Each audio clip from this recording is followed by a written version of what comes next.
Having a purpose is that thing that makes us tick, that gets us up every day and gets us over the hump of opposition and adversity.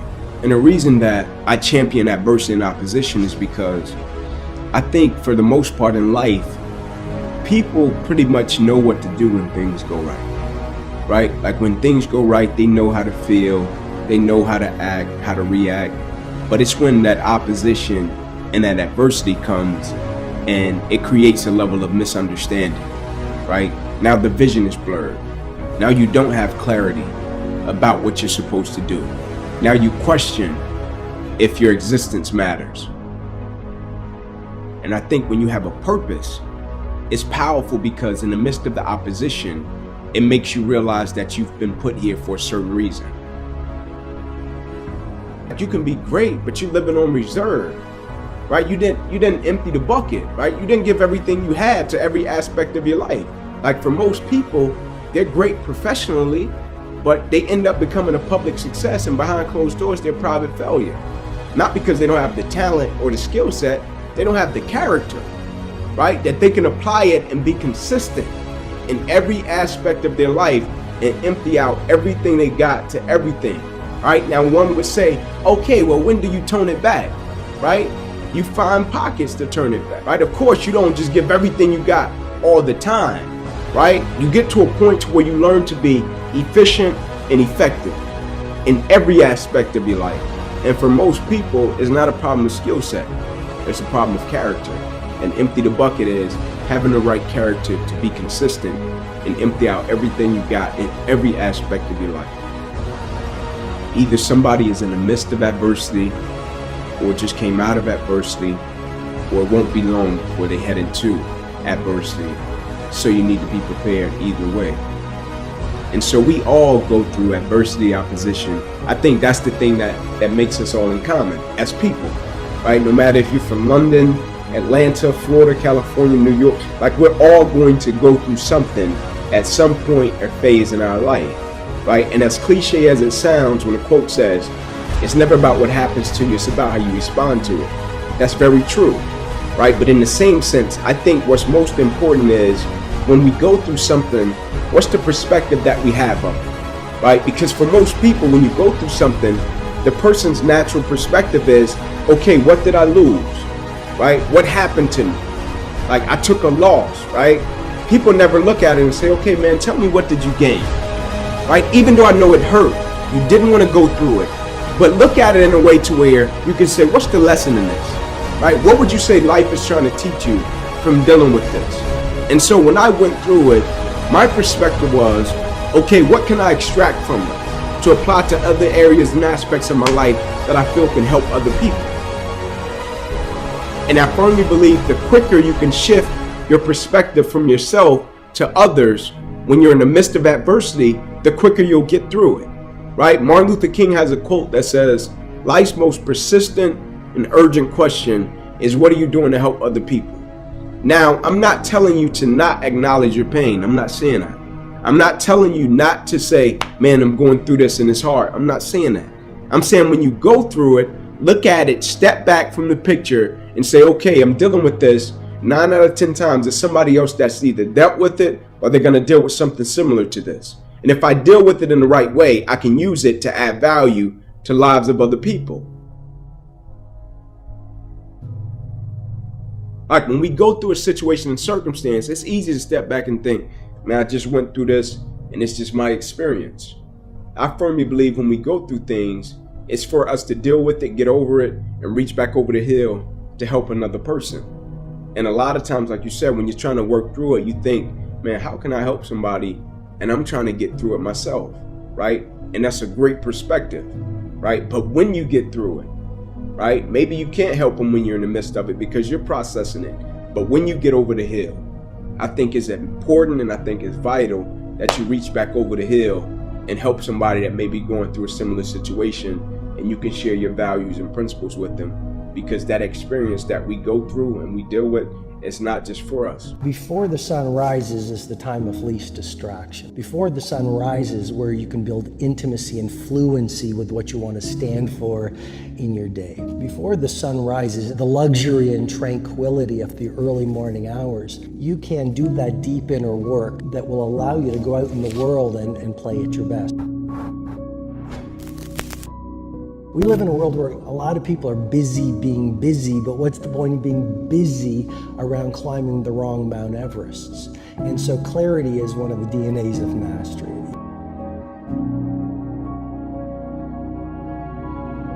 But if you look at the greatest billionaires, if you look at the greatest producers on the planet, these people have one thing in common. They are ridiculously curious.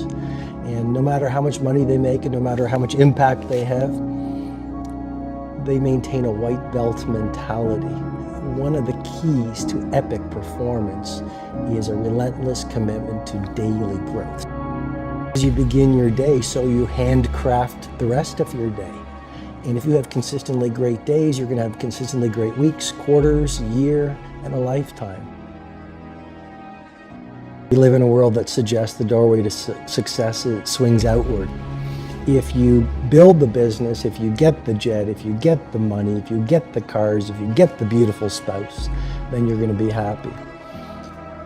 What I believe, and there's a model in the 5 a.m. Club that I think is a very disruptive model, but it's a transformational model. And it's called the 4 interior empires. And it's not just mindset, it's mindset, heart set, health set, and soul set. But I worked on those 4 interior empires when I was a very unhappy litigation lawyer. Like, I'd made money, I was successful, I had 2 law degrees, and yet I'd wake up every morning, Tom, and I'd go into the bathroom mirror and I'd look at myself and I was a completely empty person. And nothing is more expensive than losing your joy and your peace of mind. And so what I did was I started working on myself. I worked on my mindset and I read all the books and I went to the courses, but that's only your psychology. And I think that's one of the missing links in our field, which is everyone's talking about mindset. But mindset is just your belief system. It's just your psychology. It's very important, but that's 25% of the personal mastery equation. I believe the second piece is your heart set, and I worked on that. Purifying your heart, that's your emotionality, not just your psychology. You're never gonna make history, dominate your domain, and handcraft a world-class life if you've got a great psychology, but you're carrying the pain and sadness, disappointment and trauma of the past. So I worked on my heart set, your health set. Don't die. If you want to change the world, like, dead people don't change the world. What have you done today to be different? What have you done to step outside the conventions that you set for yourself? The conventions and the rules set by your past. Today, you have the power to move on. Today, you have the power to move away from your past and move towards a successful future. This is your decision, your call to make in your future. This is how your life can gain its own direction, and this is where your life can be so much more, so much better. You can make it better. You have always had the potential to take one more step, the potential to take the risks others are too scared to take, because you are more and you are stronger and you have the determination and the courage to be so much more. Know how to be someone better, to look for something better, to become someone with the purpose, to constantly look for change, to always look for somewhere to improve, for somewhere to be better, because this is where you begin. You own your success, so let it take control. Take control of your life and take control of your power. This is where the power is in your control. Get after it. You go out in the world every single morning. People might ridicule you because every genius is ridiculed before they're revered. People might throw stones at you, but you use them to build monuments of mastery. People might not understand you, because any disruptor is going to be misunderstood. And even if you're an army of one, a Galileo or a Steve Jobs or a Phil Knight, you continue at all costs. But it all starts with who you are, because you'll never rise any higher than what's going on within you. What terrifies you most, go directly there. because discomfort is simply growth in wolf's clothing. To lead and to become a great hero, or an everyday hero, the doorway is through embracing our suffering and doing difficult things. I think pleasure has been promoted too much in our society. Like, no great titan of industry, no legendary cellist, no great athlete. You know, the great ones all understand that suffering is the price of greatness. So how do we become braver? You do the difficult things that you don't feel like doing, but you know have the payoff. You know, be crazy. The great leaders are insane. And I say that they're insane to the majority. The great ones are all misfits, and they're all weird. I mean, the very nature of being a disruptor and a leader means you're not a follower. And if you're not a follower, then you're not buying the Kool-Aid that society sells you. If you're not a follower, you're not like this all the time looking for likes. If you're not a follower, you dress the way you want to dress. If people criticize you, yeah, they criticize all the great ones. Critics are nothing more than dreamers who got scared and never got off their chairs and got back in the game. So you've got to be willing to 5 a.m. Weird. Who does that? Why not sleep? Leaders have to be willing not to be followers. Stop blaming others. Stop blaming people for the reasons you find yourself in now. Stop blaming your situation. Stop blaming your parents. Stop blaming the government. Stop blaming your genetic. Stop blaming your finances. Stop blaming your past. Claw yourself back into the light. Stop blaming everybody else. The only person you can truly blame is you, because you are the only person who can get yourself out of it. Live life a victor, not a victim. You might even be right. You might be poor because of your parents or broken because of your relationship you were in. But what does blaming people or society do for you? It will keep you in the same hole, and all you're doing is digging the hole even more. It's because your situation where you right now hasn't changed. In order to go forward and to get out of the hole is growth. Instead of bringing other people down to your level, build yourself up to them. Claw yourself out of that hole, and you will get to see the sun once again. Massive success is how you prove people wrong and prove yourself right. The only way you get upstream is to swim against the current. You're permanently ruining your future. You're halting your progress. Life is made not to be easy. Not one's life is ever easy. How did you ever think you were ever going to make any progress? You can make this your time. You can take control of the life you want to live. Have the authority to know what you need to change, to know how to change, and then to take action. Have discipline for yourself into progress. Switch your routine. Make your life hard. Difficult situations force you to make improvements, force you to learn, to educate yourself. Prove this to yourself. Make others jealous. Make yourself jealous.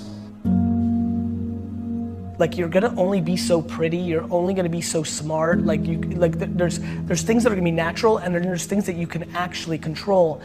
I do believe, and I don't know if I'm right or wrong, I don't, but I do believe that work ethic is a taught behavior. It's something you do have more control over. I feel like there's a shift that can make people work harder. The big one that I push is, you're gonna die. Like if you're to me, life is broken down into complaining and not. So if you're not complaining, well then I have no advice for you. I'm pumped. Like, you did it. We're beating ourselves up. Like, everybody sucks at something, right? Like, we all have shortcomings and we all have strengths. And for me, it's like, why don't we just audit that? Like, why don't we just look at it that way and be like, all right, well, I'm good at this, but I'm not good at that. Like, And then I only focus what I'm good at, right? Like, I don't dwell that I can't fix shit around the house. I call somebody to fix it. Don't lose yourself on the way to the top. There'll never be a better you than you. Rarely is it a question of talent or technique. It's just one of belief and the concomitant will to kind of do something that either no one's done before, or even more, I think, to crack open the barriers that people consider impossible or undoable. And that kind of belief, I think, is rarer than talent. Talent it's around.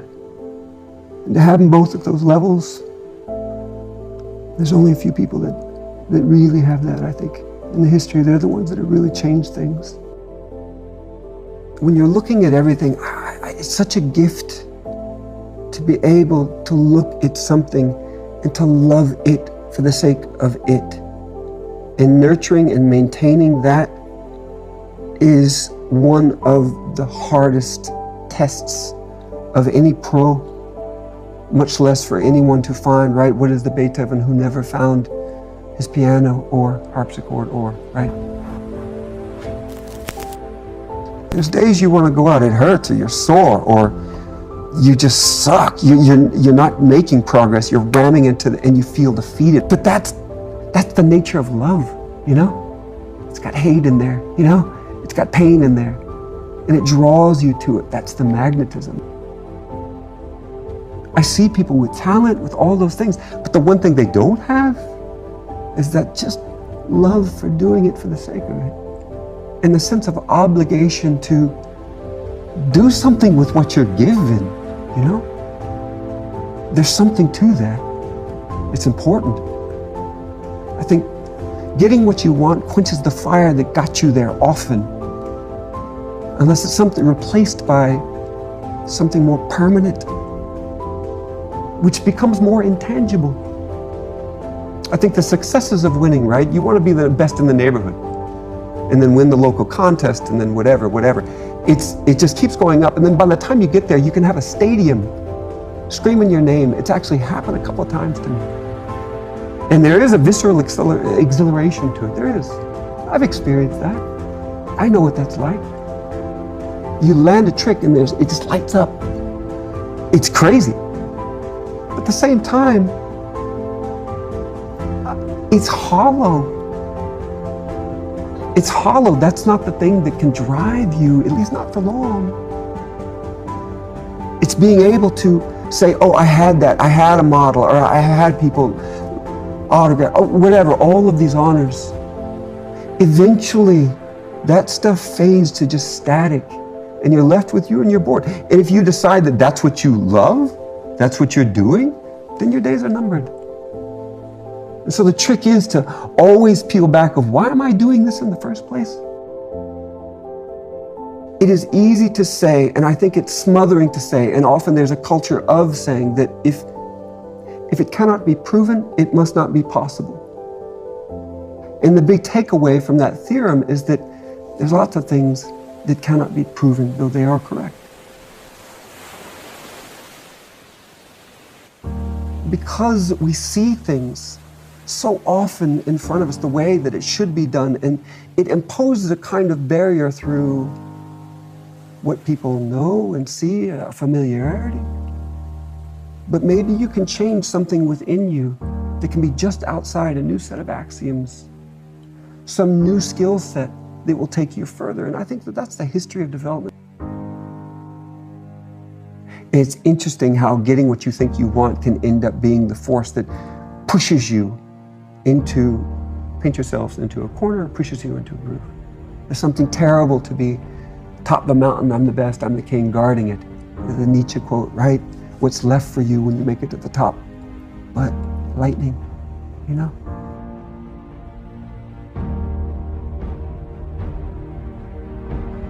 It's this admixture. Everybody has a unique set of variables that they can put in place and express their individual identity in a form of, call it greatness. That's something to be remembered. That's what you look for. So if there's anything, just find joy in what you do for the sake of it. And then recognize how you're being shaped in the process, and hopefully you become a better man through it, you know?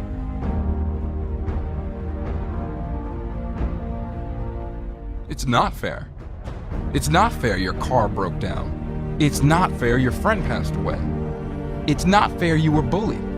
It's not fair that your business failed. It's not fair you lost all your money, and it's not fair that she left you. It's not fair because life is not fair. So now, you know it's not fair. What are you gonna do? You've already complained about it. Are you gonna keep whining? Or are you going to take accountability for it? Because what's more whining going to do? What's more complaining gonna do? It's not gonna change the fact that life can be unfair at times. So what do you need to do? You need to stop complaining, stop whining, stop playing the victim, and stop feeling sorry for yourself. And start taking control. Start being accountable. Start taking responsibility. Start changing your situation. Stop complaining about your life and start working on changing your life. Success does not come to those who complain. Success comes to those who change their circumstances when needed. You're not weak. You're power. You can change your circumstances. Circumstances don't make you. You make your circumstances. Do what you can with what you have and where you are. No one said work 20%. No one said try a little less. Wake up with your own message in your head, the message that inspires you to work harder, strive for success. Stop waiting for the right time.